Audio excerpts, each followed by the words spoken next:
Ok, gracias Niurka, gracias Héctor por esta invitación, gracias a la gente de Vía nuevamente por brindar este espacio informativo para toda la comunidad venezolana, este tremendo trabajo que ustedes están haciendo y han hecho por todos estos años y más ahora con estos cambios que han sucedido y que pues buscamos orientar un poco a la comunidad, a las personas que están llegando, a que entiendan cómo funciona este sistema.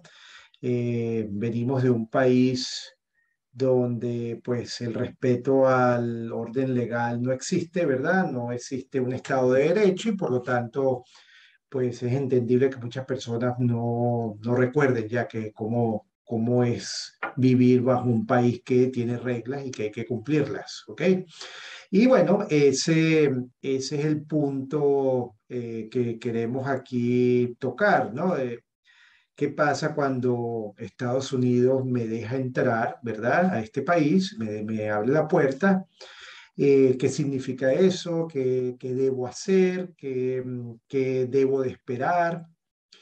Y bueno, hay un problema grande que es que pues no hay suficiente información, ¿verdad? Usted entra al país, le hace una inspección, entra por la frontera, lo recibe, se entrega, lo procesan unos oficiales de la frontera, luego lo entregan a oficiales de lo que sería seguridad interna y estos oficiales dan a usted una cantidad de documentos, de papeles, quizás le dicen que tiene una cita con alguien que se llama oficial de deportación, pero ya no le explican qué más, quizás no le indican qué cosas tienen que hacer, qué pasos deben seguir para ver si se pueden quedar aquí en Estados Unidos, ¿ok?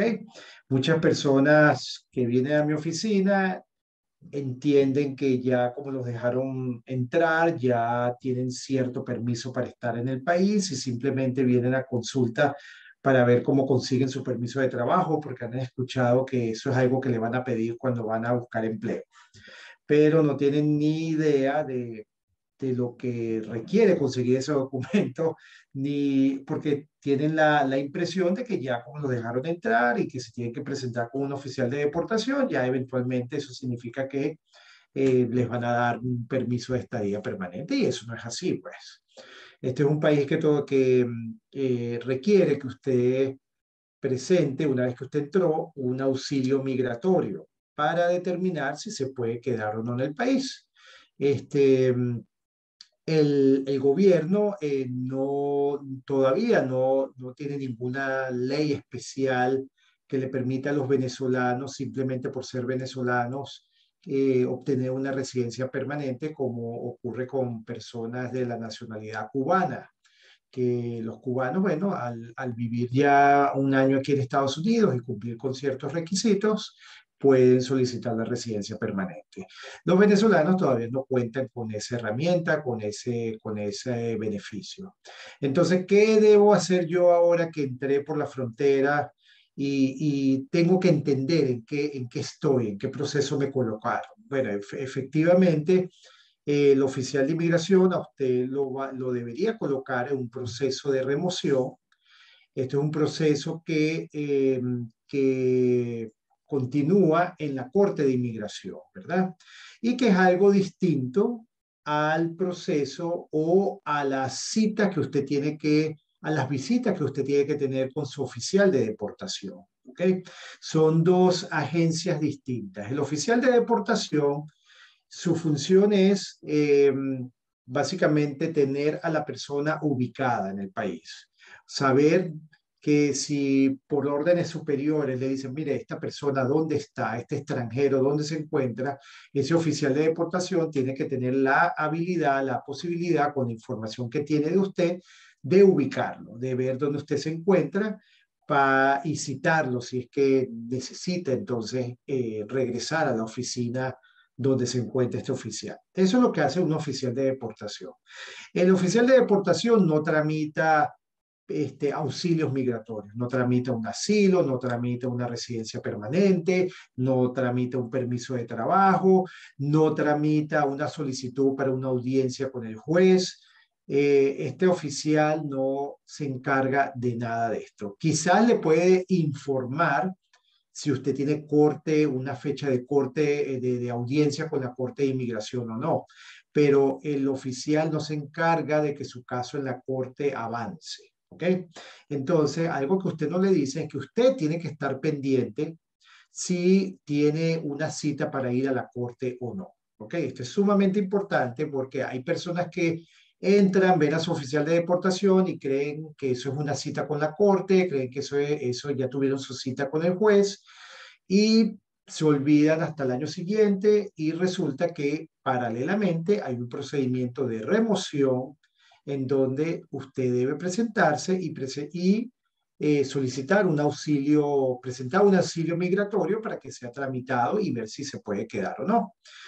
Hay algunas personas que el gobierno no las coloca en este procedimiento de remoción en la corte, sino que las dejaron pasar y porque el sistema está colapsado, los papeles no llegaron a tiempo a la corte, los documentos para abrir el caso no llegaron a tiempo a la Corte de Inmigración o fueron introducidos de manera incorrecta y esta persona eventualmente pues está dentro del país, pero no tiene todavía un procedimiento. Entonces, estas son las dos posibilidades que puede existir, ¿verdad? O que usted está ya en un procedimiento ante la Corte de Inmigración o que usted no está en un procedimiento porque hubo un error del gobierno y usted no puede ir a la Corte y decirle, mire, yo estoy aquí, póngame un procedimiento de remoción. Esto es algo que solamente lo puede hacer el gobierno. Nosotros los abogados no podemos ir a la corte y decir, mira, yo tengo mi cliente, a ustedes le doy unos papeles a mi cliente, así que tienen que iniciar un proceso aquí. No se puede hacer eso. Eso lo hace nada más el gobierno. Entonces, para usted saber si puede, si tiene o no un caso en la corte, entonces usted puede o ir al website de la corte, hay una...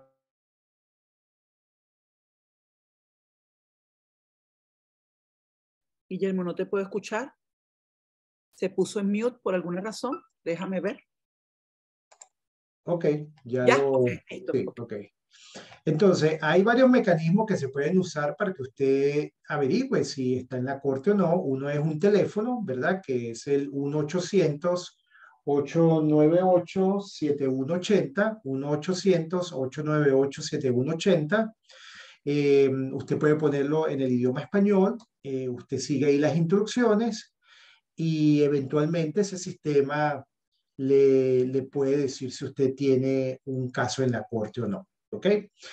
También por el portal de la corte, por el internet, también usted puede consultar si usando su número de su expediente, su número A, puede, puede consultar si tiene un caso abierto en la corte o no. ¿Ok? ¿Cuáles son los auxilios migratorios que yo puedo solicitar en la corte? Bueno, para la gran mayoría de los venezolanos, eh,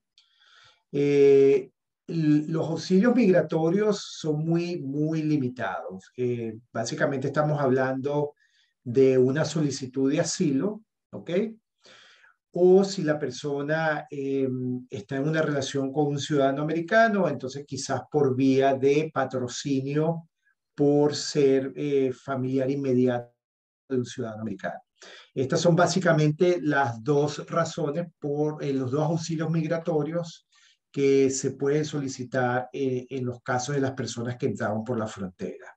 Hay un paréntesis que también los menores de edad que entraron solo, entraron con un padre solamente y el otro padre o madre no se ha hecho responsable de este menor, pudiesen conseguir una visa especial de persona joven abandonada por uno de sus padres.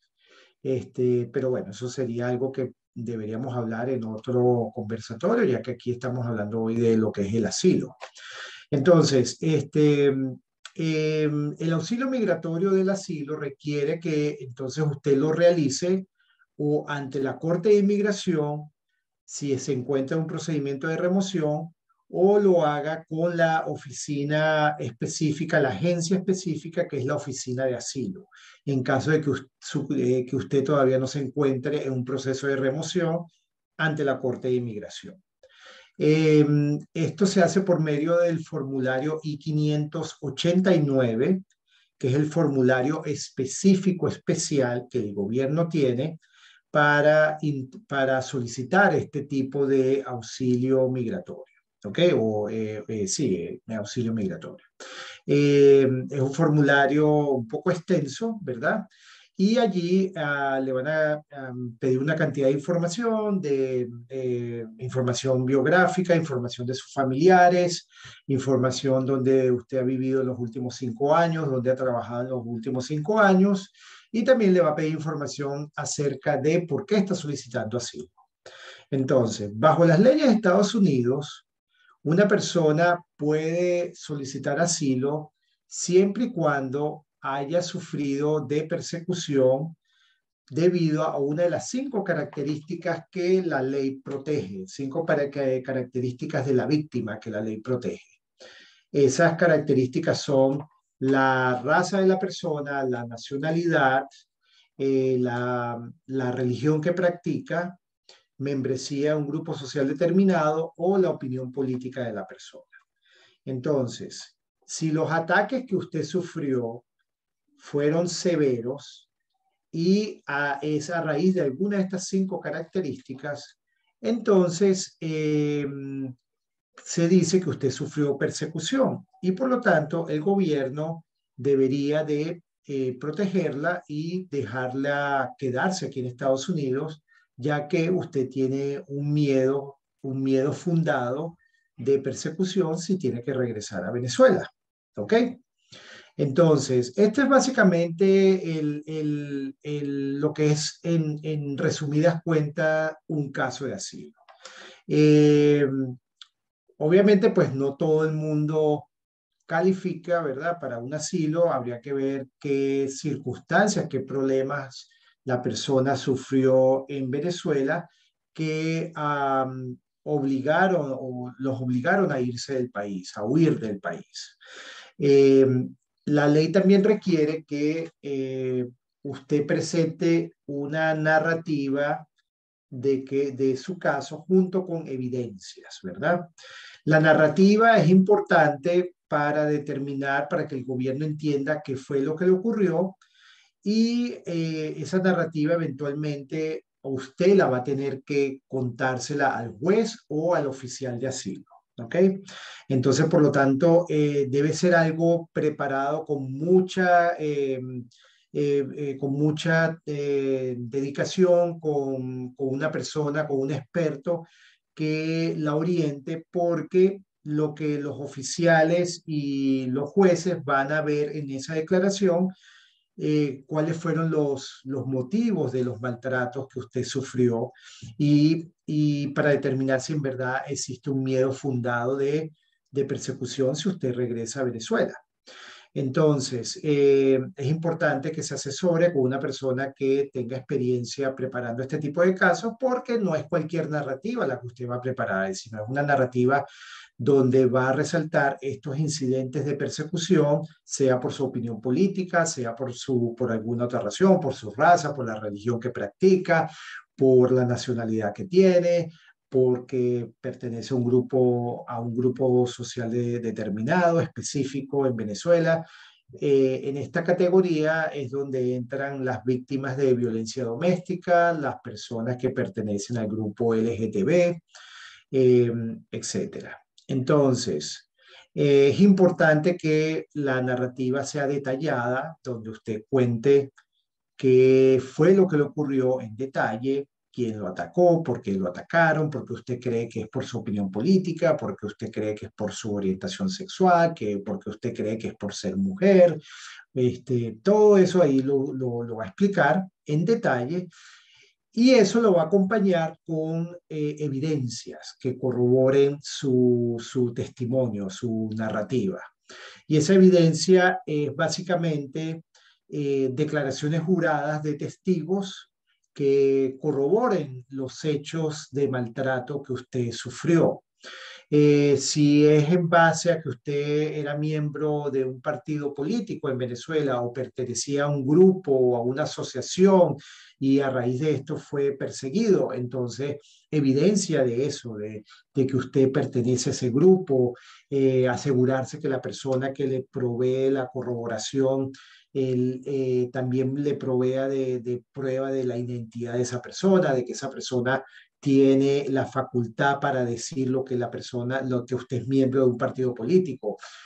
Todo eso es importante incluirlo. Y también es importante si usted tiene evidencias, por ejemplo, de haber ido a ver un doctor porque lo golpearon y entonces tuvo que ir a la emergencia de un hospital para que le atendieran las heridas, recibió amenazas de muerte por escrito, por papeles, por cartas, por mensajes de texto.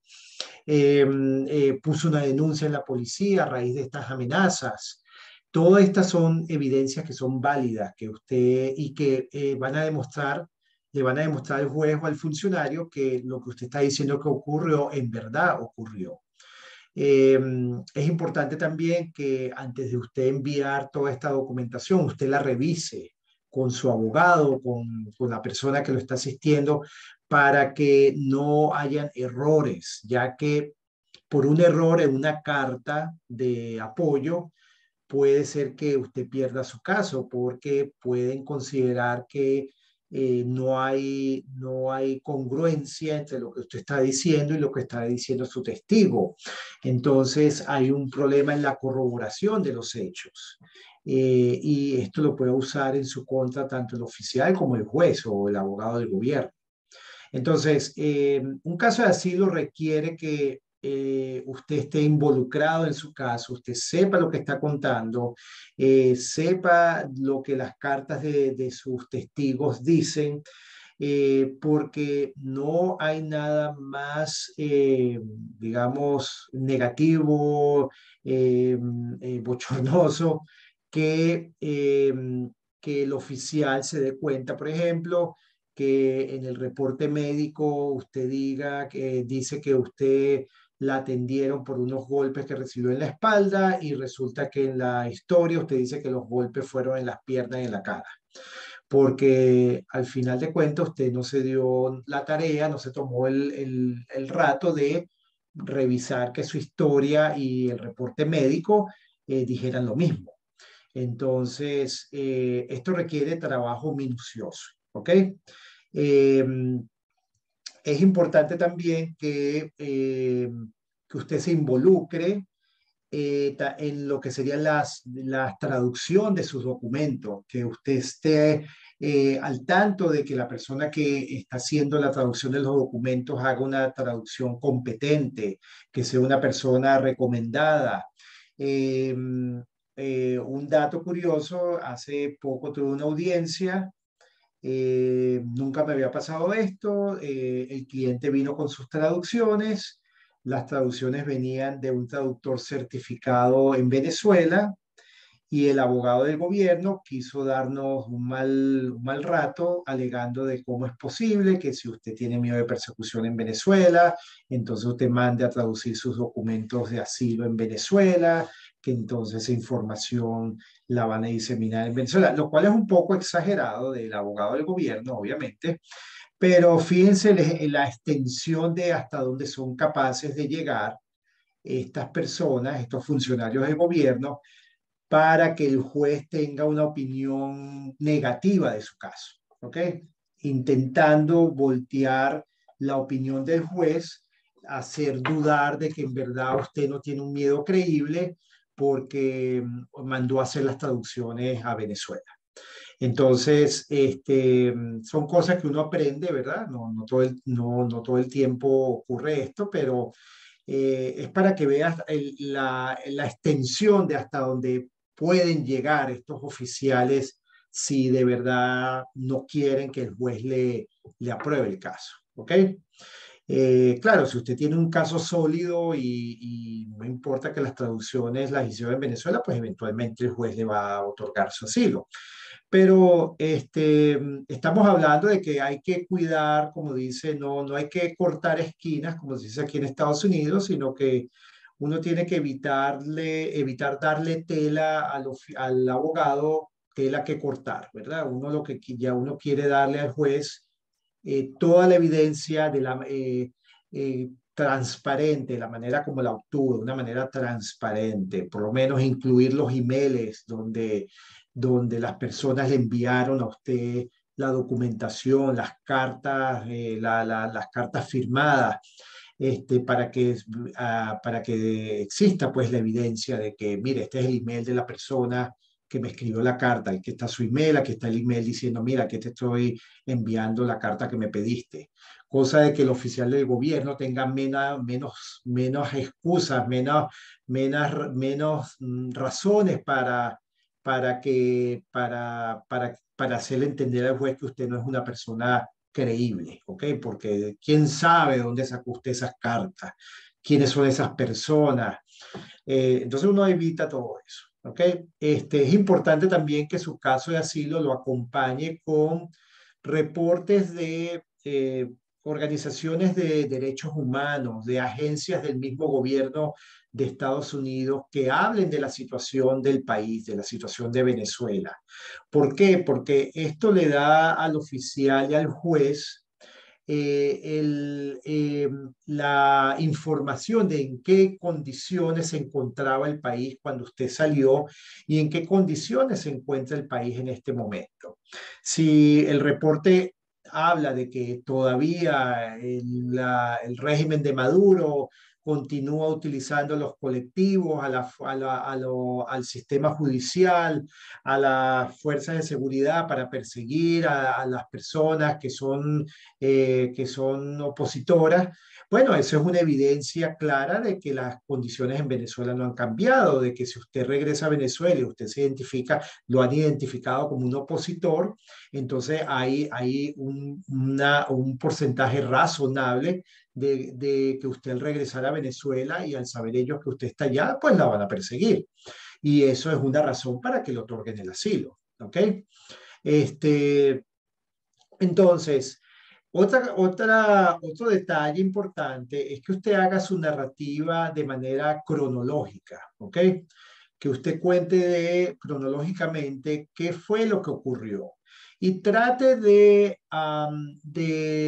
resumirla en lo que ocurrió lo más reciente, ¿ok? No empiece a hablar en su narrativa de que cuando Chávez llegó al poder y entonces él pasó en el 2005 y después el 2008 y no, hable qué fue lo que ocurrió que en los últimos años que hicieron que usted tuviese que irse del país, ¿ok? Estamos hablando de que una narrativa que cronológicamente debe cubrir los últimos 5 o 4 años hasta su salida del país, si acaso.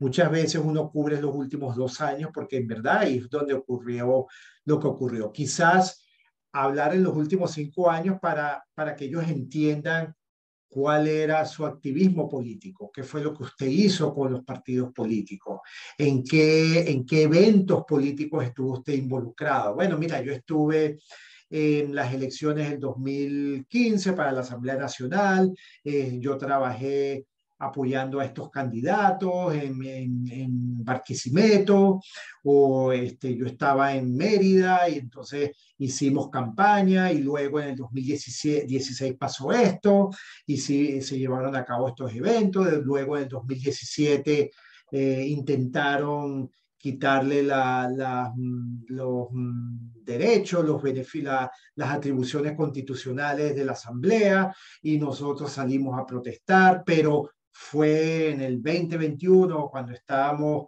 organizándonos para hacer tal y tal cosa que empecé a tener estos problemas y que me llevaron a huir del país en diciembre del 2021. Entonces ahí donde usted quiere entrar, ¿qué fue lo que pasó? Bueno, ¿qué pasó? Bueno, estaba yo caminando por el barrio tal, teníamos un punto amarillo, un punto anaranjado, estábamos dando información a las personas y entonces nos llegó la guardia, nos detuvieron, nos llevaron a un comando, allá nos interrogaron, con quién estábamos trabajando, que quién nos daba el material, dónde estaba ese material, que les diéramos nombre y a raíz de eso empezó una persecución, pasó esto, pasó lo otro, me detuvieron, me golpearon, me tuve que ir. Entonces, esto es el tipo de narrativa que claramente un juez va a ver, bueno, si esta persona sufrió persecución. ¿Ok? No todos los casos son del mismo corte, obviamente, ¿verdad? Usted tendrá que entonces hablar con la persona que le va a preparar su caso para ver de qué manera usted puede presentar los eventos que a ustedes le ocurrió de una manera más favorable para que se entienda que hay una persecución, porque no hay un libro, no hay un libreto que una persona deba seguir, ¿ok?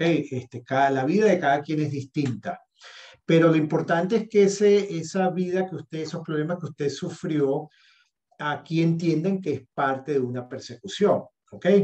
Porque usted quiere convencer al juez, al oficial, de que lo que a usted le ocurrió es persecución. Entonces, van a haber elementos que usted tiene que tener, o sea, tiene que tener, si es persecución política, bueno, una membresía de un partido político, si es que estaba trabajando con un partido político. Si es un estudiante y estaba con un grupo estudiantil, bueno, por lo menos identificar cómo se llamaba ese grupo estudiantil o quiénes estaban con ustedes protestando. Si usted era un líder comunitario, entonces, bueno, ¿cómo sabe, cómo demuestra usted que es un líder comunitario? Bueno, cartas de vecinos, de personas que reconocen pues que usted tenía ese liderazgo dentro de su comunidad. Si usted es comerciante y en su negocio, pues usted lo prestaba para reuniones, lo usaban como centro de acopio, centro de distribución de información y a raíz de eso lo atacan. Bueno, es una persecución política porque usted está apoyando a una oposición, apoyando un cambio de gobierno y el gobierno no le gusta eso, el gobierno no quiere que la gente esté a favor de un cambio de gobierno. Ellos lo que quieren es quedarse ahí para siempre. Entonces, es importante que usted se asesore porque estos casos no son fáciles, estos son casos bastante complejos y, y lamentablemente es la única herramienta que tenemos ahorita los venezolanos, al menos que, bueno, se apruebe una ley de ajuste para venezolanos, pero eso todavía no existe. ¿Ok? Esto lo tienen que hacer ustedes dentro del primer año de haber llegado a Estados Unidos, ¿ok? Es bastante sorprendente y creo que Niurka y Héctor han ido a shelters, a refugios, y las personas ya tienen ahí meses y todavía no han iniciado nada. Pues lamentable, ¿no? De que las personas no tienen este tipo de información, quizás entraron, no les contaron, no piensan que, como dije al inicio, que la visita con el oficial de deportación significa que todo está bien y que no hay que hacer nada, no es así. Tienen que introducir su solicitud de asilo, por lo menos para tener un chance de ver si se pueden quedar aquí o no se pueden quedar, ¿ok? Así que, y dependiendo dónde se encuentre su caso, si está en la corte, pues tienen que hacerlo ante la corte correspondiente. Si ustedes no tienen cita de corte, no los han llamado, no aparece en el sistema y ya se le va a cumplir el año, entonces mande su aplicación de asilo a la oficina de asilo. Ahora se puede hacer online, es una aplicación que se puede hacer digital, ¿ok? Y tienes la ventaja de que te van a dar tu recibo inmediatamente y con ese recibo cuentas 150 días y puedes solicitar tu permiso de empleo, ¿ok? Entonces, no se duerman, esto es algo que es muy importante. Si pierden en la ventana del año, es mucho más complicado que para ganar un caso de asilo. ¿Por qué? Porque van a tener que explicar razonadamente y creíblemente, convencer al oficial de que gozan de una excusa para perdonarles este requerimiento de introducir el caso de asilo dentro del año. ¿Ok? Es un requerimiento que si ustedes no lo cumplen, entonces la única manera que pueden eximirse o que le pueden perdonar esto es presentando una excusa. Esa excusa es porque ocurrió una situación extraordinaria, me enfermé, estaba en cama, no pude levantarme para llenar la planilla de asilo y por eso no la introduje dentro del año. El hecho de que no tenía dinero, estaba ahorrando, no es una excusa porque acuérdense que cuando ustedes entran, se acuerda que hablamos que le dan un poco de papeles, ¿verdad? Entre ese poco de papeles hay una lista de abogados o de organizaciones que asesoran de manera gratuita. Entonces, no es una excusa de decir que no tenía dinero, ¿ok? No, no sabía. Lamentablemente, en los papelitos que le dan, si le dieron una carta que dice Notice to Appear, que es una citación para ir a la corte, que tiene 3 hojas, creo que es en la hoja 2, en la hoja 3 dice, usted debe introducir su solicitud de asilo dentro del primer año de haber llegado a Estados Unidos. Entonces tampoco puede decir no sabía, porque ahí está. Claro, uno puede argumentar, bueno, yo no sabía, no me lo dijeron. Sí, pero ahí está, señor. Si usted lee los papeles, que es lo que se presume que una persona debe hacer, ¿verdad? Si usted lee, manda a traducir, lo que sea, ahí ve, ahí dice que tiene que hacerlo dentro del primer año. ¿Ok? Entonces, cada vez es más difícil tener una excusa, ¿verdad? O que usted se enfermó, o que algo cambió en usted o en el país de persecución que ahora hace que usted pueda aplicar por asilo y antes no. ¿Ok? Pero si usted ya viene huyendo de un país de persecución política, pues ya las condiciones están dadas, no puede decir, bueno, es que todo empeoró en Venezuela y ahora tengo más miedo de regresar. Este, yo no creo que las cosas en Venezuela se puedan poner peor. Bueno, siempre hay una sorpresa, ¿no? Pero desde el punto de vista de asilo, las cosas están mal como están y eso no ha cambiado, pues. Entonces va a ser difícil que usted pueda convencer a un oficial de que tiene una excusa para esta regla del año. Entonces es muy importante que lo hagan dentro del año. Si ya se le pasó el año, bueno, usted lo puede intentar, o sea, puede seguir con su caso. Este, quizás no le otorguen el asilo, pero le otorguen algo que se llama suspensión de remoción. Esto lo hacen ante la Corte de Inmigración y bueno, eso es lo que le permite estar aquí dentro de Estados Unidos con un permiso de trabajo, pero una vez que usted abandona el país, pues pierde todo beneficio y no le permite obtener la residencia permanente. El asilo sí le permite, es una vía para la residencia permanente y luego la ciudadanía en el país. Entonces, es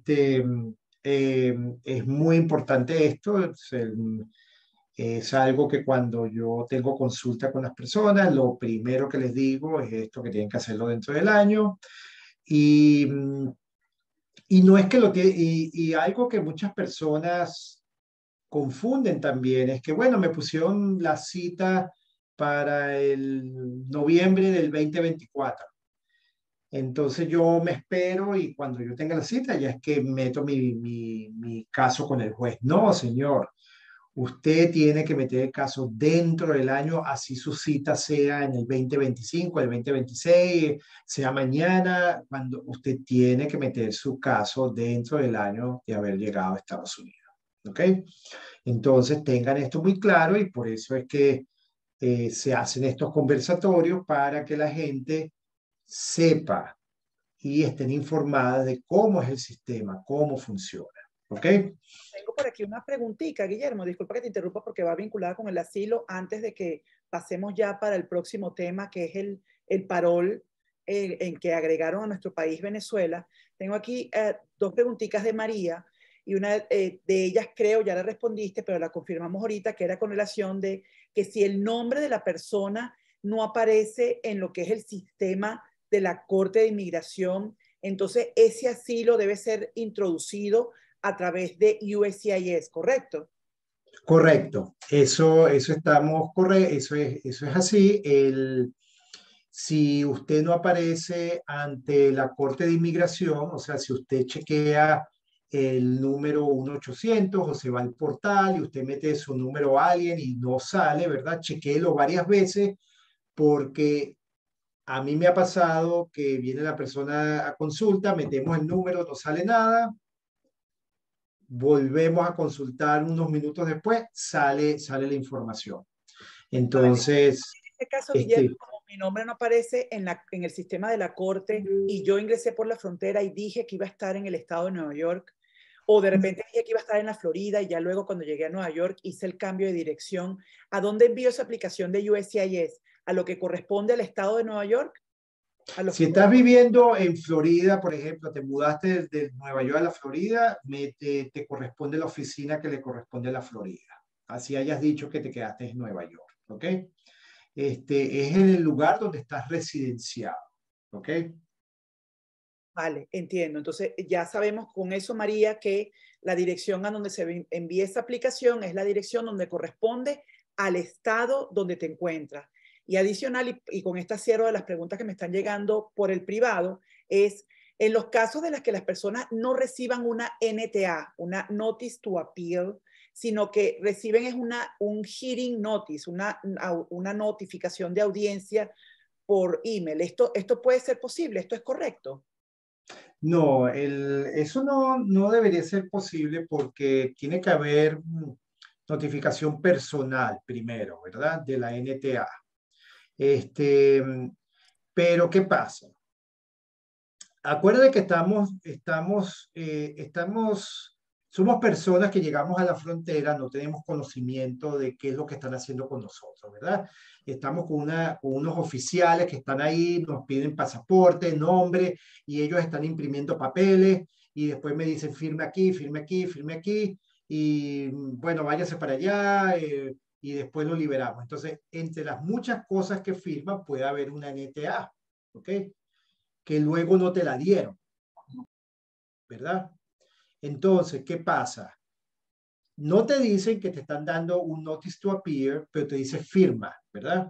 Firma esto. Entonces, ya al tú firmar, te estás dando por notificado de que te van a abrir un procedimiento en la corte. ¿Cuándo te lo van a abrir? No sabemos, porque ellos ponen una fecha en esa NTA, pero esa fecha muchas veces no aparece el caso ni siquiera en el sistema. Entonces, es bastante angustioso para la persona porque le ponen una fecha en un documento, pero no aparece en el sistema.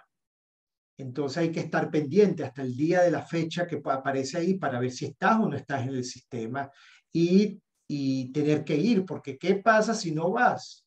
Te declaran deportación en ausencia, ¿ok? Entonces, especialmente si la cita que te dieron tiene ese día que tienes que ir y ese día se cumplió.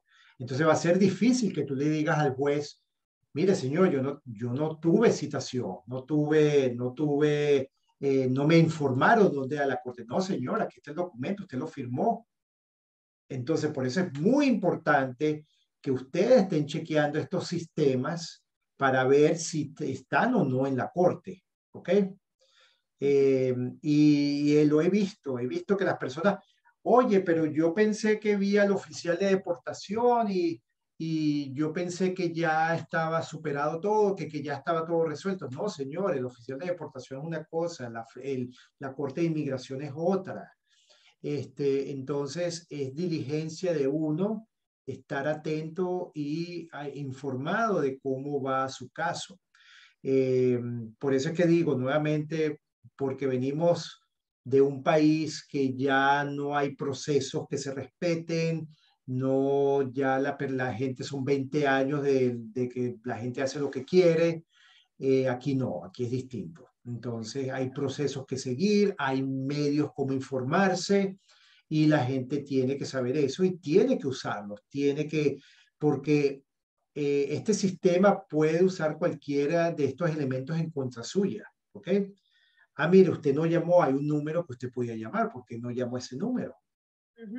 De informarse de que tiene una audiencia en la corte, ¿ok? Vale. Mira, Guillermo, hay tres preguntas aquí que coinciden, una de Ámbar, una de Génesis y otra de Jesús, que es relativa al asilo. Ambos están por asilo defensivo, para no entrar en detalles, y preguntan qué otra opción tienen cuando uno no tienen un caso, no califican para un caso de asilo, o simplemente no quieren aplicar el asilo. ¿Qué otra opción de legalización o regularización de estatus pudieran aplicar considerando que ingresaron por un puerto no autorizado de entrada a los Estados Unidos? Sí, bueno, lamentablemente, como lo dijimos al principio, los auxilios migratorios son muy limitados, ¿verdad? Si estas personas entraron antes de marzo del 20, ¿cuándo fue que aprobaron el TPS? ¿2020? 2021, ya se me olvidó. 2021, el año pasado, El 2021. año pasado. Este, y aplicaron por TPS, pues ellos pueden salirse de la corte, pues pedirle al juez que saquen el caso de la corte y se quedan nada más con el TPS. Pero si fueron personas que entraron después de marzo del 2021, del 8 de marzo del 2021, los auxilios migratorios son muy limitados. Asilo, o en caso de que estés en una relación con un ciudadano americano, pudiese también por vía de patrocinio familiar. Es un camino largo porque la ley dice aquí que para una persona que entró ilegalmente poder obtener su residencia permanente, debe solicitarla en un consulado, debe salir del país y volver a ingresar. Al menos que esa persona haya corrido con la suerte que en la frontera, cuando entró, le dieron algo que se conoce como un parol, y entonces con este parol sí no necesitaría salir de la frontera, del país para obtener la residencia. Entonces, en respuesta a la pregunta de las personas que nos están oyendo, no hay, o sea, si tú no quieres aplicar por asilo y no tienes otro auxilio migratorio y estás en procedimiento de remoción, la respuesta es que, bueno, probablemente te van a dictar una remoción y eventualmente pues vas a ser deportado del país. Correcto. Y para cerrar el caso de asilo, porque tenemos muchas preguntas relativas al nuevo proceso venezolano con relación al paro, le quiero dar la palabra a Jady García. Ella está desde el Bronx, es una trabajadora social, Guillermo, que de verdad es súper preocupada por los residentes venezolanos que están en el Bronx donde ella trabaja. Y bueno, Jady, haz la pregunta que quieras hacer. El micrófono está abierto para ti. Muchas gracias, Nilka. Marlon tiene una pregunta. Hola, buenas noches, señor abogado Guillermo, ¿cómo está? Hola, buenas noches. Abogado, lo que pasa es que la pregunta es la siguiente. Yo salí de Venezuela en el 2017, salí hacia Colombia, Bogotá. Duré 5 años en Bogotá y luego de allá, de 5 años allá, me vine para Estados Unidos. ¿Eso me afecta para pedir asilo acá en Estados Unidos? Bueno, depende qué estatus migratorio tenías en Bogotá, ¿verdad? Si en Bogotá tenías en Colombia, ¿verdad? En Colombia, si tenías un permiso especial de permanencia, ¿verdad? Creo que se llama un PEP o algo así, ¿verdad? No debería ser un problema para el asilo. ¿Por qué? Porque solamente si tienes residencia permanente en ese tercer país es que te hace inelegible para un asilo, ¿ok? Entonces, habría que ver qué estatus tenías en Colombia. Y si tenías un estatus de residencia permanente, entonces habría que ver cómo era la situación en Colombia que te hizo huir de allá, ¿ok? Entonces, en otras palabras, ver si también había problemas que iban en contra de tu integridad física, de tu libertad, si por ser extranjero no conseguías trabajo. Habría que analizar en detalle, pues, qué te ocurrió en Colombia. Pero si tenías un permiso de permanencia temporal, no deberías tener problema en tu asilo. Ok, gracias Jady, gracias Marlon. Bueno, vamos a continuar entonces con el tema del nuevo proceso para los venezolanos, el nuevo parol humanitario, y esto de pronto va a responder a la pregunta de Nelimar, que está en México, y está escuchándonos en este momento, Guillermo, y está a la Ah, espera ok. para poder aplicar este parol. Bueno, Guillermo, nuevamente los micrófonos son tuyos. Muchísimas gracias. Bueno, de nada, de nada. Bueno, esta es una medida que, disculpe, pues no tengo la fecha, eso fue el mes pasado, ¿verdad? El 18 creo que empezó El en 12 la anunció el Homeland Security y el 18 la puso en práctica el USCIS. el USCIS. Entonces, esto lo hicieron a raíz del flujo de venezolanos por la frontera sur, la cantidad de personas que estaban entrando y ya dijeron, bueno, hay que ponerle un stop a eso, ¿no?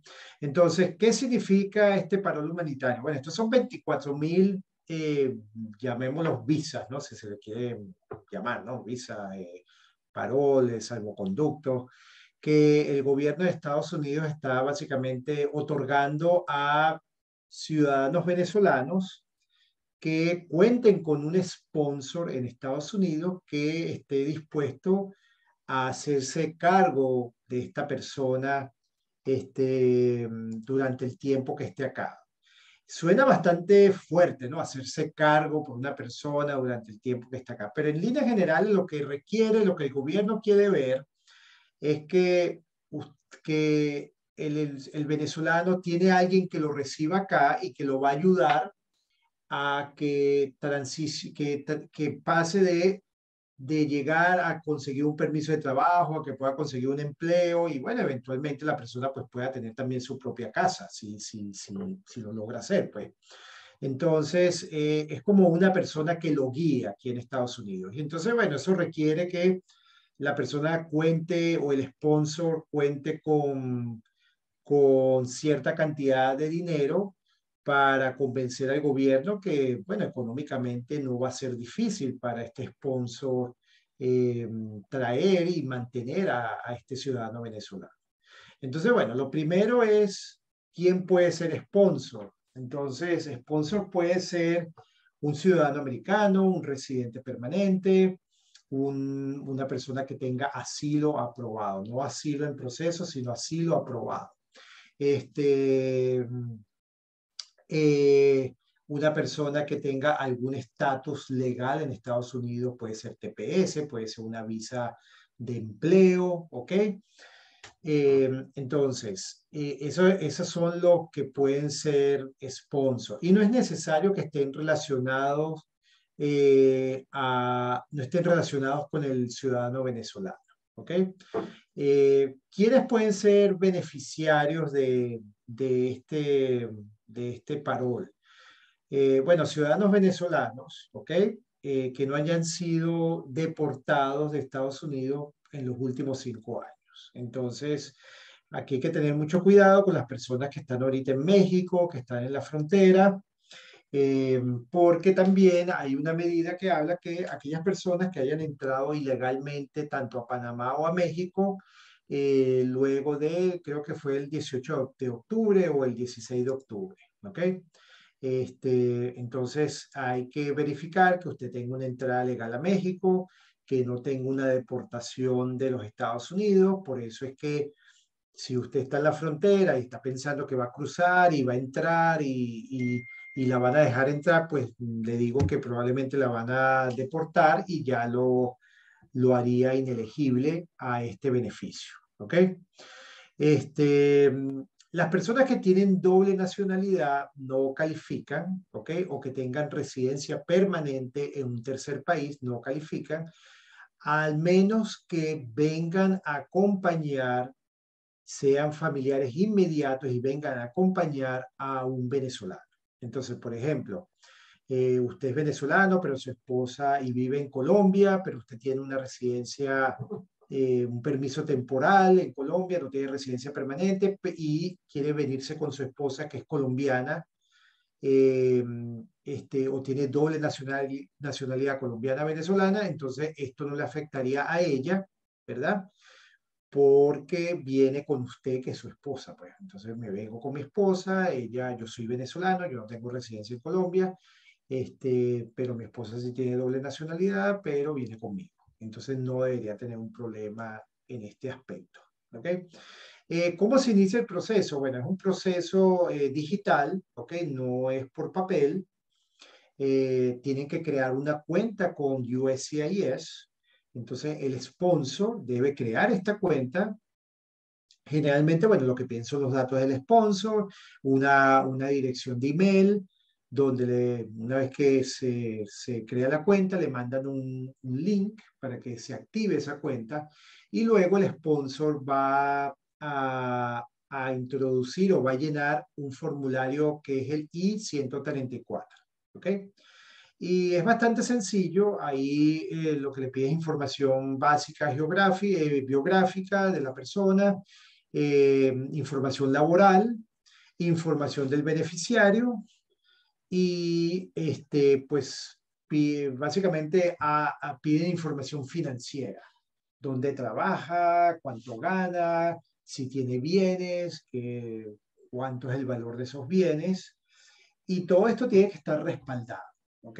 Entonces, si la persona dice, bueno, yo gano $50,000, pues tiene que tener una carta de su empleador o la declaración de impuestos o la documentación impositiva que demuestre que la persona gana esa cantidad de dinero. ¿Ok? También puede mostrarlo con sus estados de cuenta bancarios. Si dice, bueno, mira, yo cuento con suficientes fondos, cuento con $50,000 en una cuenta, aquí están mis estados de cuenta, 3 últimos meses, el año, lo que el gobierno le pida, ¿ok? Y eso también califica, ¿ok? Asegúrense que los datos del beneficiario estén correctamente introducidos. ¿Por qué? Porque si hay hay un dato que no está correcto, luego esto puede causar que a su beneficiario le nieguen el permiso para viajar, ¿ok? Porque no coincide el apellido, no coincide la fecha de nacimiento de la persona, y entonces hace que usted tenga que empezar otra vez el procedimiento nuevamente, porque un rechazo no quiere decir que usted no lo puede volver a hacer, significa que tiene que empezar de cero, ¿ok? Entonces, ¿qué ocurre? Bueno, y el beneficiario adicionalmente tiene que demostrar que posee ciertas vacunas, o sea, que cuenta con ciertas inmunizaciones, ciertas vacunas que el gobierno aquí requiere. Por ejemplo, la primera vacuna del coronavirus, la vacuna de la tuberculosis, creo que la otra es la de meningitis, ¿ok? Entonces, no sé, Niurka, si hay otra vacuna que me esté, creo que no, ¿verdad? Creo que son No, esas. era la del COVID, la de la tuberculosis. Sí, yo creo que esas dos, Y la Guillermo. de meningitis, creo que la de meningitis Ya también lo, está bien. ya lo confirmo en la página de USC y lo paso. Este, entonces, claro, usted lo que tiene que confirmar que eso es cierto, pero eventualmente le van a pedir prueba de esas vacunas, ¿ok? Una vez que la I-134 está aprobada, que puede tardarse semanas, antes estaban saliendo muy rápido, pero ahora ya vamos por semanas de espera, eh, al beneficiario le va a llegar un email donde lo van a invitar a que cree también una cuenta y básicamente confirme la información que el sponsor dio del beneficiario. ¿Ok? Y luego el gobierno le va a emitir un permiso para viajar. ¿Ok? Un permiso para abordar un avión. Esto no es el parol todavía. ¿Ok? Esto es simplemente un documento para que la línea aérea le permita a usted montarse en su avión y venir a Estados Unidos. ¿Ok? Y luego que usted llegue a Estados Unidos, es que entonces en el aeropuerto va a haber el último chequeo con los oficiales de portuarios y allí es donde usted le van a otorgar un parol que dura 2 años. ¿Ok? Entonces ahí es donde se emite el parol. ¿Cuáles son los problemas que se están presentando? Bueno, hay personas, hay grupos familiares donde no todos son aprobados, ¿ok? Y es coincidencia que las personas que no le han aprobado el permiso para viajar son aquellas personas que tienen visa. Entonces, esto es algo que estamos viendo que se está repitiendo y todavía no nos han dado respuesta del gobierno si esto es porque por tener la persona visa entonces no le quieren dar el parol, o es que la persona como tiene visa, entonces no necesita un permiso especial para viajar, para entrar a Estados Unidos. Pero es algo que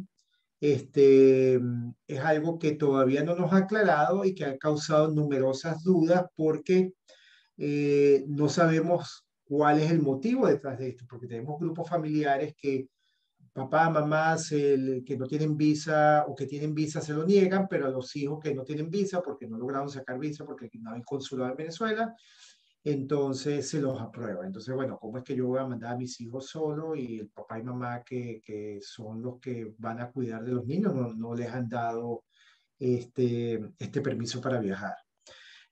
También puede ocurrir que la información es incorrecta en la I-134, entonces hay que volverla a hacer porque cualquier equivocación, cualquier información que ellos verifiquen que no esté correcta puede tener problemas. ¿Ok? En relación al pasaporte, que también las personas preguntan, bueno, pero mi pasaporte se venció, todavía se puede usar esta orden o ejecutiva donde se le da vigencia a los pasaportes venezolanos que tengan, que desde la fecha, ¿cómo es que la orden? La orden es que se cuentan 5 años de la fecha de vencimiento, ¿verdad? Correcto. Entonces, si mi pasaporte se venció en el 2019, entonces usted le suma 5 años, entonces quiere decir que la vigencia del pasaporte es hasta el 2024, ¿ok? Entonces esa es la vigencia que las personas están usando. Hay personas que dicen, bueno, pero es que ya tengo la cita para mi pasaporte, entonces, ¿qué hago? Bueno, mira, si usted ya tiene una cita para su pasaporte y se lo van a dar, entonces espérese hasta que le den su pasaporte para que tenga beneficio, ¿ok? Porque todavía no se ha cerrado la ventana, pues, de peticiones. Y bueno, una vez que usted llega a Estados Unidos, por ejemplo, si llega a Miami y su sponsor vive en Pensilvania, ellos van a querer ver que usted tiene un pasaje de Miami a Pensilvania, porque ese es el destino final que usted y su sponsor le dijeron al gobierno que iba a tener. Entonces, no es que usted va a llegar y su sponsor vive en Pensilvania, pero usted se va para Las Vegas o para Nevada, porque allá es donde tiene el permiso, donde tiene el contacto que le va el trabajo y lo que sea. No, usted tiene que ir a donde esté su sponsor. Luego, usted estando ya donde el sponsor, bueno, usted ya verá si se va para Nevada, se va para Texas, se va para Nueva York, pero el llegar tiene que tener evidencia que va a ir hasta Pensilvania, donde está su sponsor esperando. ¿Ok?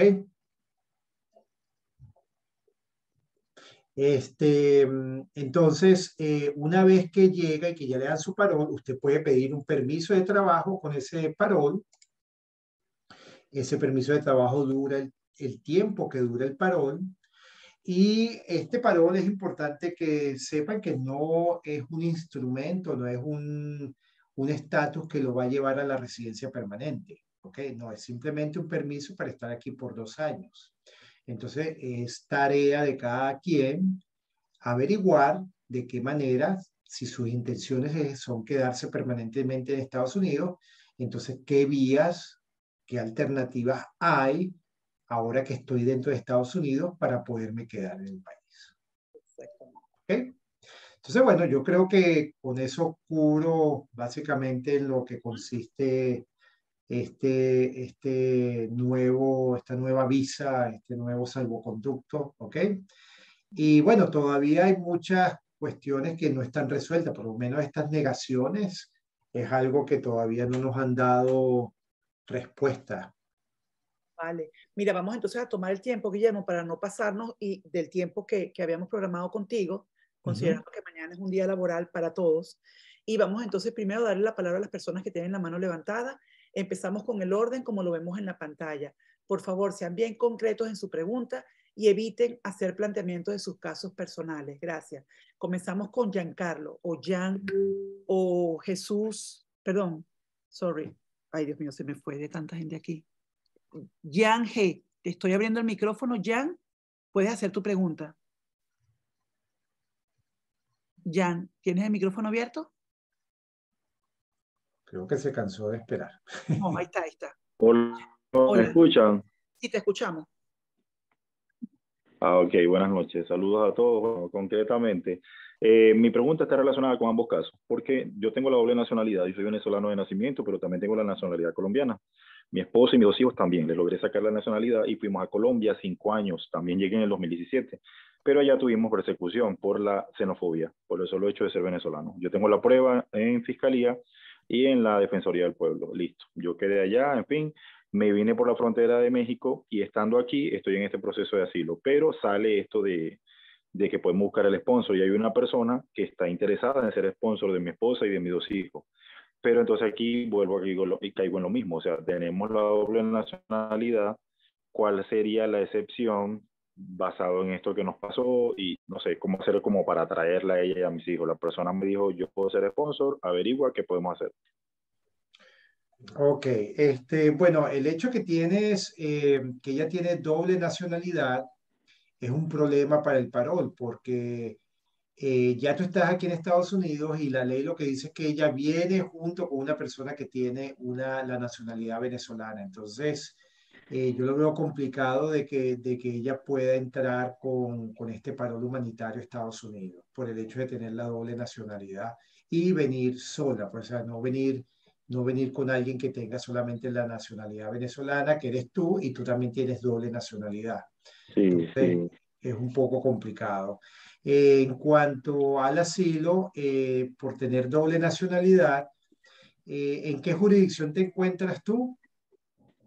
Estoy en Nueva York, pero yo debí haber estado en Florida. Lo mismo, pues tengo que hacer el check-in. Mañana voy a hacer el check-in, el cambio de residencia. Este año, a mitad de año, salió una decisión de la Corte aquí en Nueva York que solamente afecta a la gente que vive en Nueva York, en Connecticut y en Vermont, que un juez dice que una persona que tenga doble nacionalidad no tiene por qué explicar que sufriría persecución en ambos países, ¿ok? Entonces es algo que es beneficioso para personas con doble nacionalidad. De todas maneras, si tú sufriste de xenofobia en Colombia también por ser venezolano y tienes la nacionalidad colombiana, pues tú pudieses explicar que, bueno, que también tienes miedo de vivir en Colombia debido a que eres venezolano, la gente sabe que al oírte, al hablar, hablas como venezolano, te identifican como venezolano, aunque tengas papeles colombianos, pero los papeles colombianos dicen que naciste en Venezuela y eso te llevó a sufrir maltrato severo. ¿Ok? Exactamente. Muy Pero bien, sí, muchas sí, gracias. de nada. Gracias, Jan, por tu pregunta. Carlos, te había el micrófono, Carlos. Hola, buenas noches. ¿Me escuchan? Te Sí, escuchamos. lo Ok. escuchamos. Buenas noches, doctora, ¿cómo están? Saludos a todos. Mi pregunta es concreta. Yo estaba en Perú y yo me vine este año, yo llegué en febrero, marzo, más o menos, llegué yo acá, entré por paso irregular. Mi hija es peruana, ella me nació allá, pero en Perú nosotros tuvimos que salir huyendo por muchos factores. Entre los principales fue la xenofobia, porque a mi hija no me la quisieron atender más en la posta médica, porque le dijeron a mi esposa que ella no podía ser atendida más debido a que era hija de padres venezolanos. Y ahora yo estoy aquí aplicando para el asilo. Entonces, mi pregunta es, con respecto al asilo, eso no interfiere para mi hija. Y la otra sería, yo estoy por mudarme hacia otra, yo estoy en Nueva York y me voy a mudar como a Pensilvania. ¿Qué debo hacer? Ok, entonces mira, tu familia está contigo aquí, ¿verdad? Sí, sí. Bueno, cuando tú eres el principal del caso de asilo, el hecho de que tu hija sea peruana no le afecta a ella porque ella se beneficia del caso si te lo aprueban, ¿ok? Sin importar la nacionalidad de ella. Entonces, ¿qué estatus tenías en Perú? ¿Qué tipo de estatus migratorio tenías? Ah, sí, con respecto a eso, a mí cuando yo entré en Perú, yo duré 3 años en Perú. Cuando Ajá. yo entré, hice la solicitud para refugio, el cual nunca me fue aprobado, nunca, pero me dieron el carnet, el plástico que decía solicitante de refugio. Y Y a nunca te lo mí aprobaron. nunca me lo aprobaron, pero a mí me dieron, después que nació mi hija, me dieron la opción que todo el mundo decía era eh, la beneficencia del carnet de extranjería humanitario por hijo nacido o familiar residente en el país, o sea, por mi hija. Cuando yo fui a migraciones, siempre fue un proceso para eso, porque mi nombre siempre estaba con la S. Yo soy Carlos, no Carlos.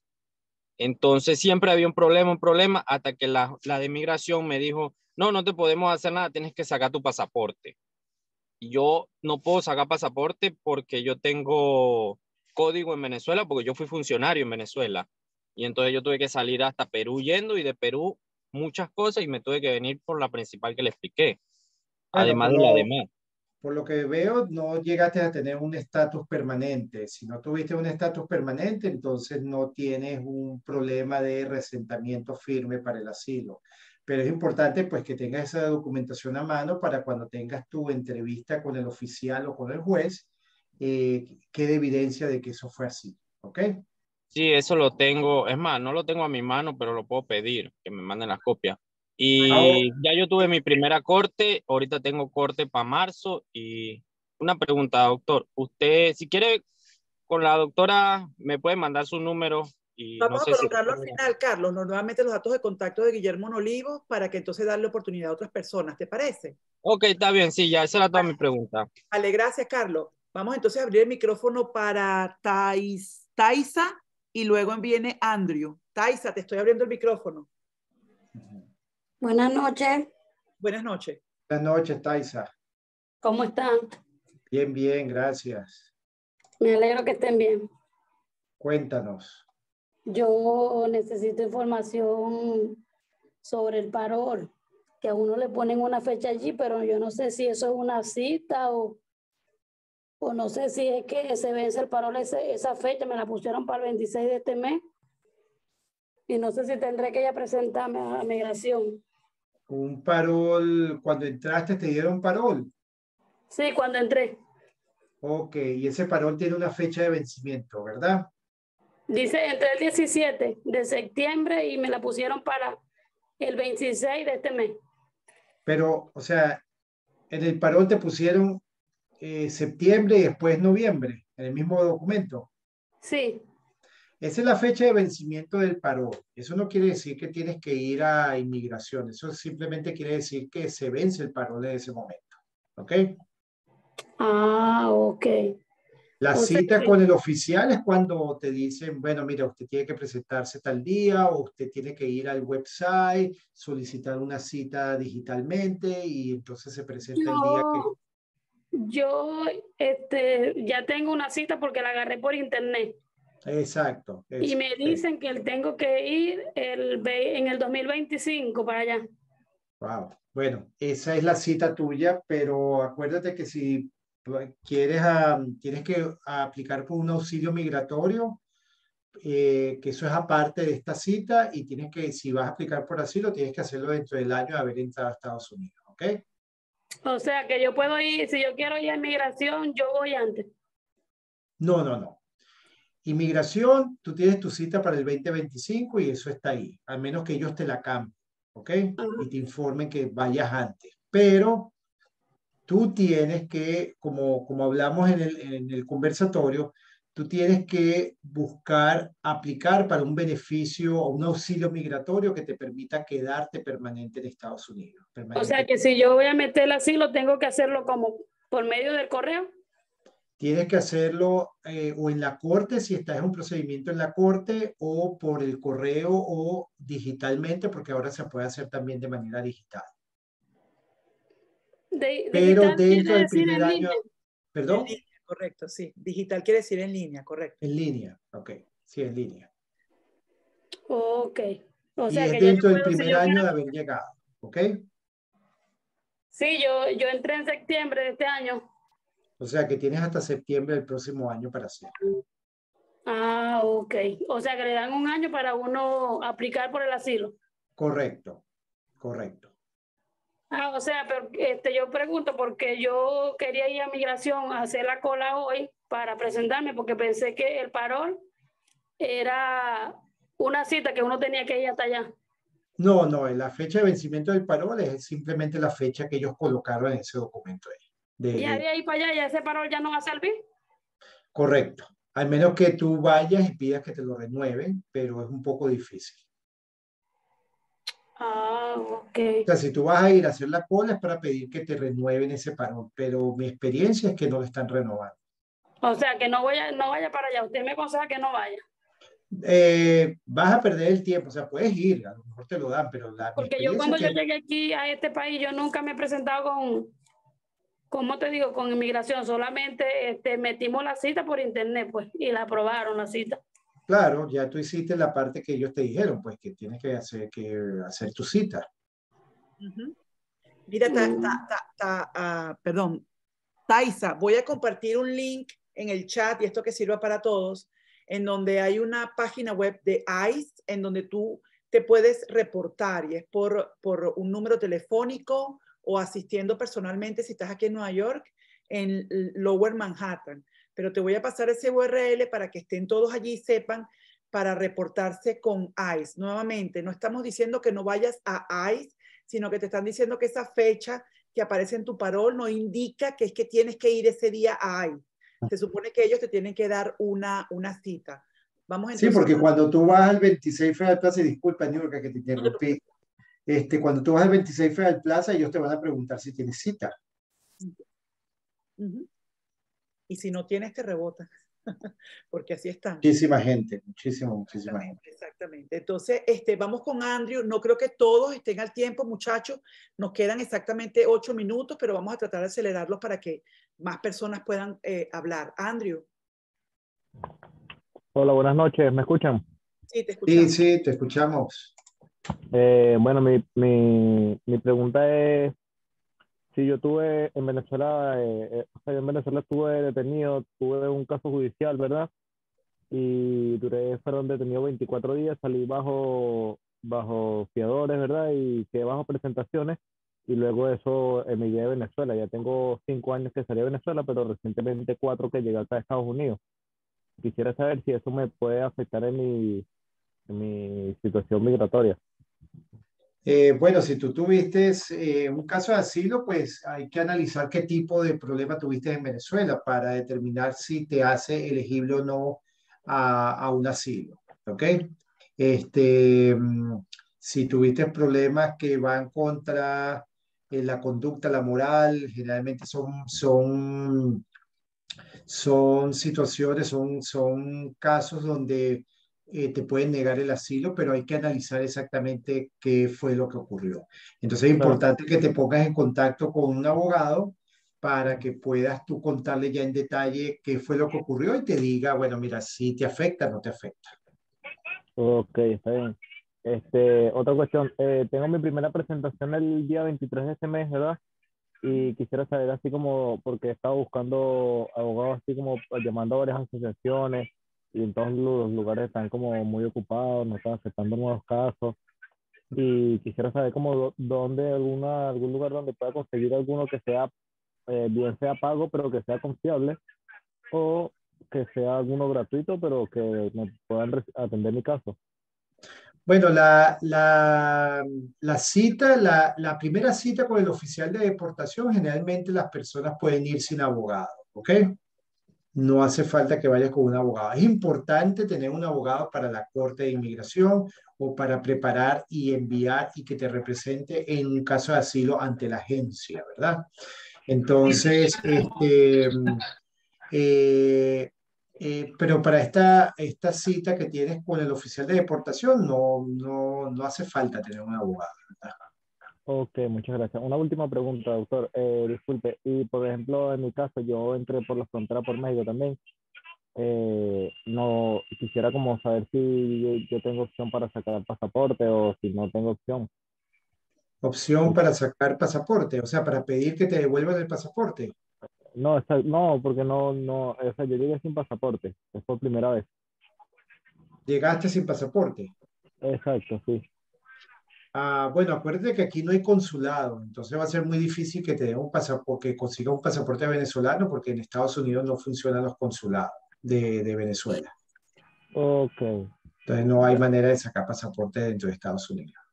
ok, está bien. Gracias. Vale, gracias, Andrew. Vamos entonces a abrir el micrófono. Jesús, haz tu preguntita. Vamos a aprovechar los minutos que nos quedan, porfa. Jesús. Buenas noches, saludos a todos. Buenas noches. Sí, ¿cómo está? Mi pregunta pues tenía varias, pero por ahora yo estoy con mi esposa y mis 3 niños. Llegué aquí el día 20 de junio. Por ahora pues estamos en un shelter.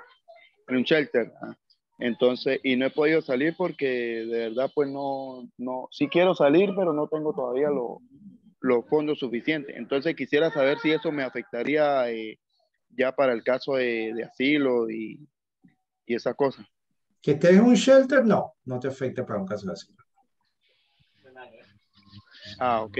El número suyo, abogado, si ahorita lo dejaría por ahí. Claro, al final se van a Voy a colocar, colocar, ¿verdad? Jesús. Ajá. Yo lo voy a pasar por el chat, Jesús. Queda pendiente que ya voy a pasar. Tengo varios links pendientes para pasar por el chat, ¿ok? Lisa, te abrió el micrófono. Haz tu pregunta.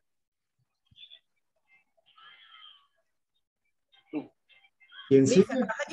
Lisa, ¿estás allí? Hola, sí, buenas noches. Buenas noches. Es respecto sobre las nuevas medidas para que los venezolanos lleguen acá a los Estados Unidos. Si la mamá se encuentra acá en los Estados Unidos con proceso de asilo, los menores de edad pueden entrar con un patrocinador, pero su responsable sería la abuela. ¿Eso perjudicaría en algo el proceso o los perjudicaría a ellos en la aprobación de su parol?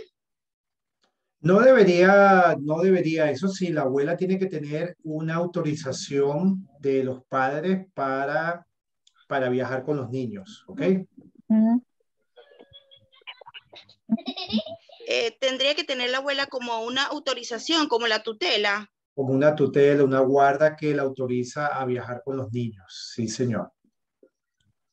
O sea, que entonces no perjudicaría, o sea, por lo menos en mi caso, el proceso de asilo, y los perjudicaría a ellos.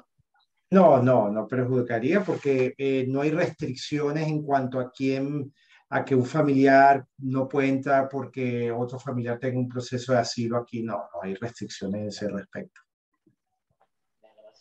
Ok, muchas gracias. De nada, a la orden. Carla, vamos a aprovechar que estamos, mira, siendo bien concretico y la gente puede hablar. Dale, Carla, con tu pregunta. Hola, buenas noches, ¿cómo están?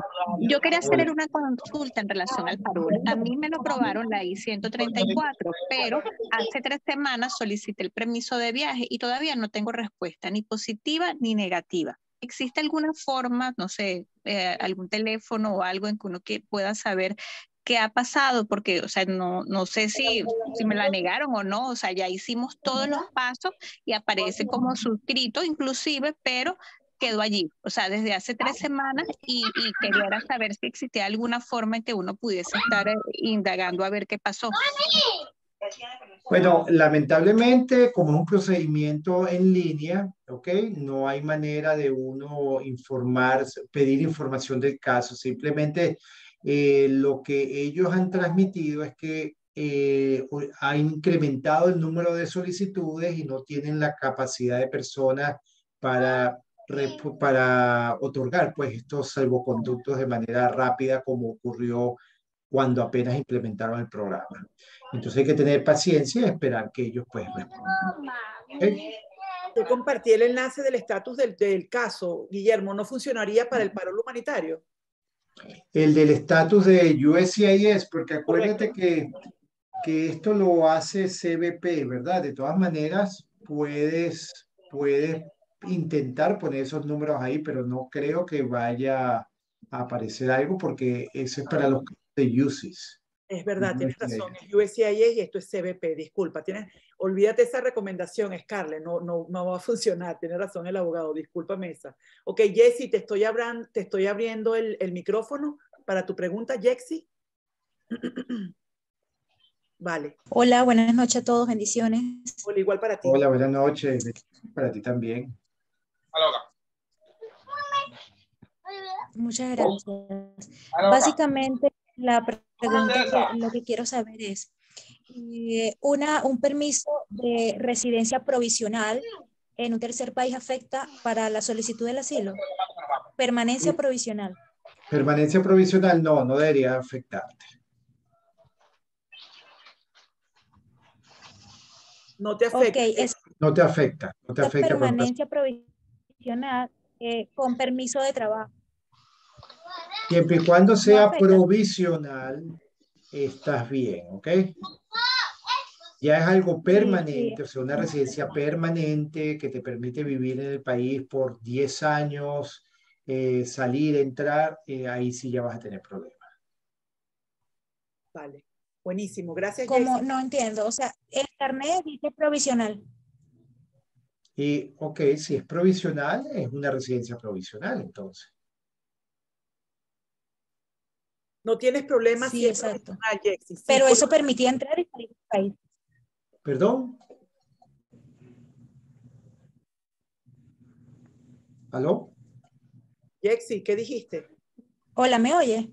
Sí, ahora sí. Ajá, ¿qué Sí, dijiste al final? es una Se te va el audio. residencia provisional, la cual no tenía restricción para salir del país. Ok, una Pero es residencia provisional. que le permitía entrar y salir del país. Era una residencia provisional que le permitía entrar y salir del país. Con todo eso puede pedir el asilo así, Guillermo. Sí, sí puede, porque es provisional. Perfecto. El punto aquí es que es provisional, Jexy, ¿oíste? Así que no hay problema, no te afecta en el asilo. Gracias. Ok, perfecto. Vale. Muchas gracias. Me interesa el número del abogado. Lo voy a poner, lo prometo, lo debo, pero estoy abriendo los micrófonos, pero aseguro que lo voy a hacer antes de cerrar este conversatorio. Yubeilkis, vamos contigo para luego terminar con Jess y luego volver con Jairi. Yubeilkis, te estoy abriendo el micrófono. Yusbeli. No, Yuskleidis, creo que es Ay, Dios mío, con razón. Yuskleidis. Yuskleidis, gracias, Guillermo. Yuskleidis, te estoy abriendo el micrófono. Ok, ok, listo. Yuskleidis. Hola, buenas noches. Hola, buenas noches, Yuskleidis, ¿cómo estás? Bien, espero ustedes también. Bueno, mi pregunta es, lo que pasa es que yo fui de vuelta de Estados Unidos el 17 de octubre de este año, pero entramos el 13. Entonces nosotros queremos, bueno, mi esposo y mis 2 hijas, estoy aquí en México con mi esposo y mis 2 hijas, pero nosotros estamos esperando la oportunidad de que llegue el 21 de diciembre para ver si podemos presentar nuestro caso de asilo. Entonces queríamos saber qué requisitos o qué deberíamos en sí decir en nuestra entrevista para poder calificar. Bueno, este gobierno va a implementar, ha empezado a implementar un sistema de asilo que podemos llamarlo Express, ¿verdad? Que se va a tramitar en la frontera. No es que vas a vivir en México mientras te tramitan el asilo, sino que no, que cuando tú llegues ya te va a atender un oficial de asilo y va a determinar con la entrevista y las pruebas que tú tengas si te aprueban el asilo o no te lo aprueban. Entonces, lo que yo te recomiendo es que ya tú vayas preparado para eso, para esa entrevista. ¿Por qué? Porque, bueno, ahí va a determinar el oficial si en verdad calificas o no. Si no calificas, probablemente no, te van a colocar con un juez, ¿ok? Un procedimiento de deportación en una de las cortes especiales que ellos van a crear para esto, pero todavía no tenemos a ciencia cierta cuál va a ser el tratamiento de ese procedimiento para este tipo de casos una vez que te manden a la corte. No sabemos, o sea, los tiempos, todavía no sabemos cómo va a ocurrir eso. Pero acuérdate que la eliminación del título 42 le obliga al gobierno a empezar a procesar a solicitantes de asilo nuevamente. No tienen la excusa de expulsarlo siempre y cuando las personas manifiesten que tienen un miedo creíble de persecución en su país de origen. Por ahí hubo una comunicación diciendo que, bueno, que a los venezolanos de todas maneras lo iban a someter a un proceso. Eso a mí ya me parece algo ilegal porque no tienen por qué discriminar entonces, porque a los venezolanos los van a poner un proceso distinto, pero no sabemos todavía qué es lo que va a pasar. Hay que esperar que llegue el 21 de diciembre y, bueno, ver qué es lo que pasa con los venezolanos que se presenten en la frontera y soliciten asilo. No sé si yo te recomiendo que te presentes en un puerto de entrada, en un puente, en alguno de estos sitios y allí con el oficial de deportación intente solicitar asilo, pues. Ok, pero eso sería a partir del 21 de diciembre. Sí, del 21 de diciembre. Ahorita si te presentas te van a... Sí. Sí, se van a devolver. Ajá, sí, porque lo que pasa es que a nosotros acá nos dijeron que debíamos sacar la solicitud de refugio, que es por Comar, para poder estar legal en el país, porque si nos agarra un policía de migración nos deportaba. Entonces nosotros hicimos una solicitud de refugio aquí, pero nos van a dar un carnet de visitante. Eso no implica en nada, ¿verdad?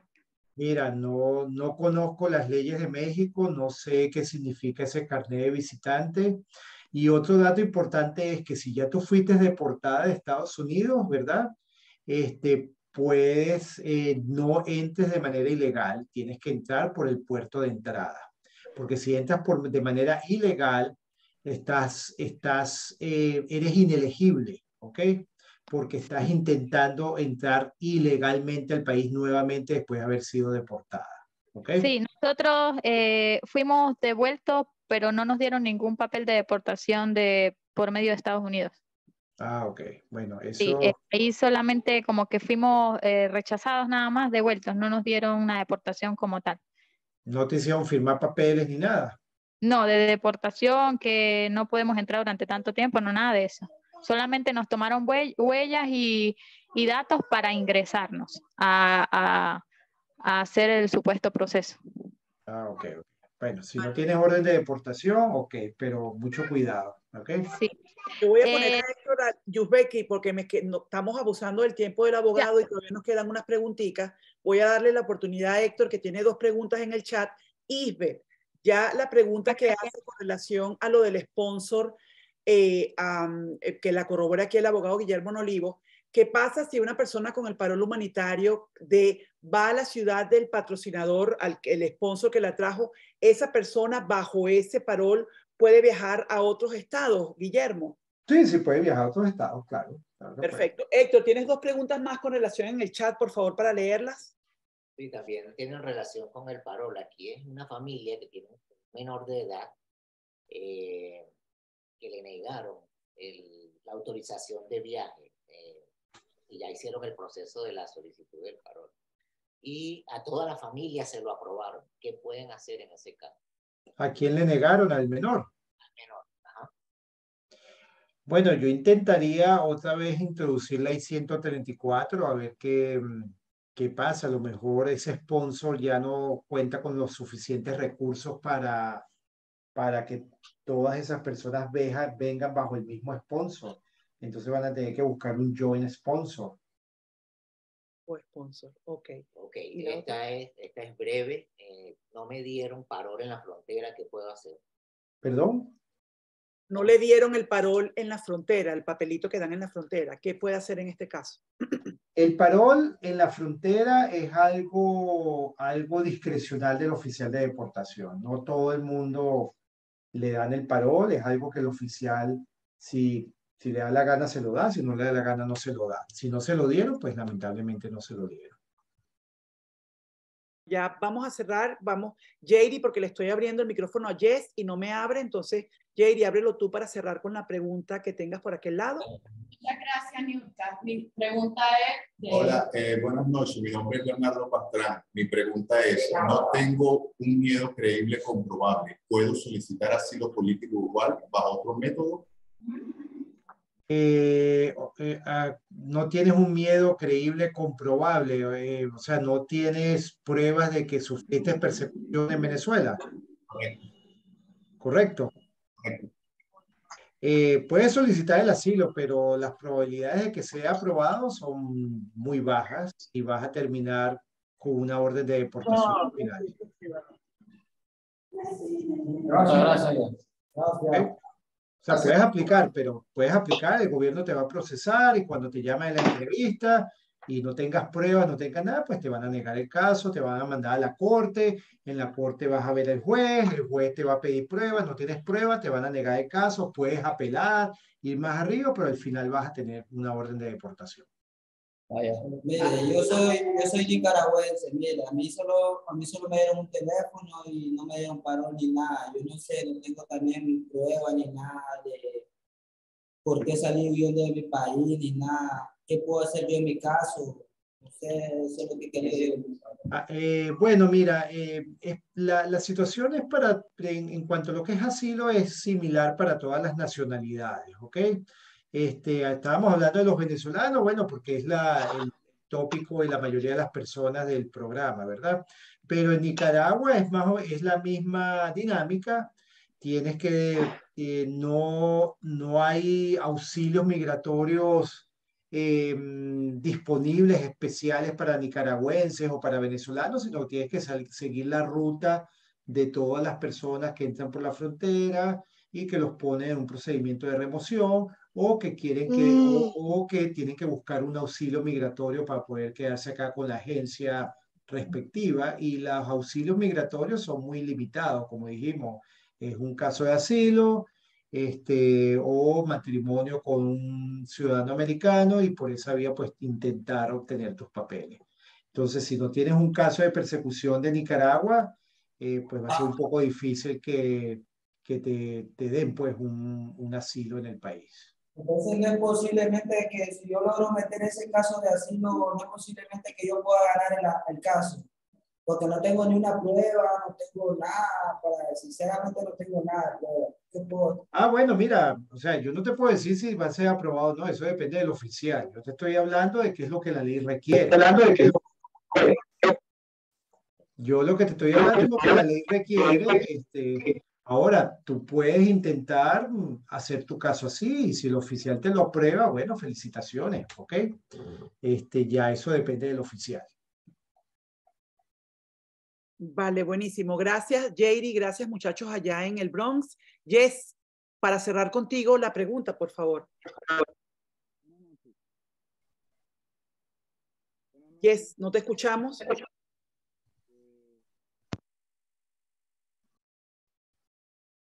No Creo que tiene mala conexión. Tiene mala conexión. Yes.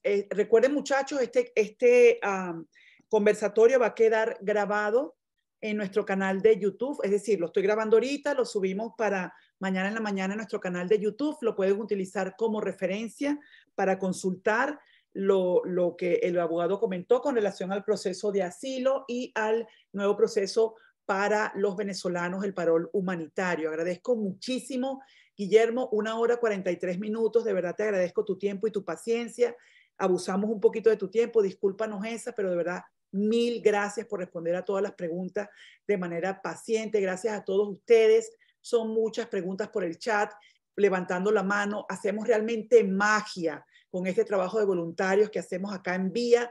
Por favor, mucha paciencia con nosotros. Obviamente somos 2, somos 3 hoy con María Alejandra, trabajando aquí de voluntarios hasta esta hora y mañana nos toca trabajar. Recuerden, esto va a quedar grabado en el canal de YouTube. Por favor, utilícenlo como referencia. Coloqué los datos de contacto de nuestro abogado Guillermo Nolivo. Le decimos nuestro porque tiene desde el 2018 haciendo voluntariado para nosotros, pero no tiene ninguna conexión, no trabaja para nosotros. Por lo contrario, su calidad humana es tal que siempre nos dona, ya ven ustedes hoy, casi 2 horas de su tiempo para responder a sus preguntas.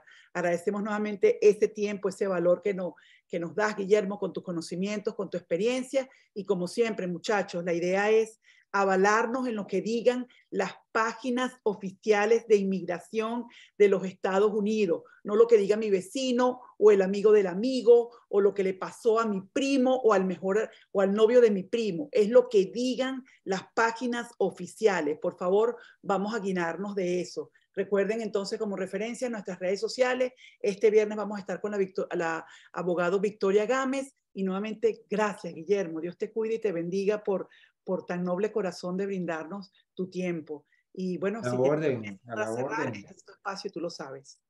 No, gracias por la invitación. Y tú sabes que uno lo hace para ayudar a la comunidad, porque no hay cosa más. Cuando yo llegué, era inmigrante, buscar información era súper complicado. Los abogados lo tratan a uno de una manera tan distinta, ¿verdad? Por no decir otra cosa. Era muy difícil. Entonces, no, esto es una herramienta que todos ustedes tienen ahora. Ustedes saben ahora, qué es lo que deben hacer, pues una idea pues, de dónde están parados, hacia dónde deben de ir. tienen que buscar más información, pues ya saben que llaman, buscan, pero la idea es esa, informar y que la gente sepa a qué atenerse, qué esperar de este sistema, porque bueno, esto es totalmente distinto a lo que estamos acostumbrados allá abajo en Sudamérica. Y tomar ventaja, muchachos, tomar ventaja de aquellas personas que de corazón y con buena fuente están dispuestos a tendernos la mano y brindarnos buena información. Dios los bendiga a todos ustedes, agradecidos por su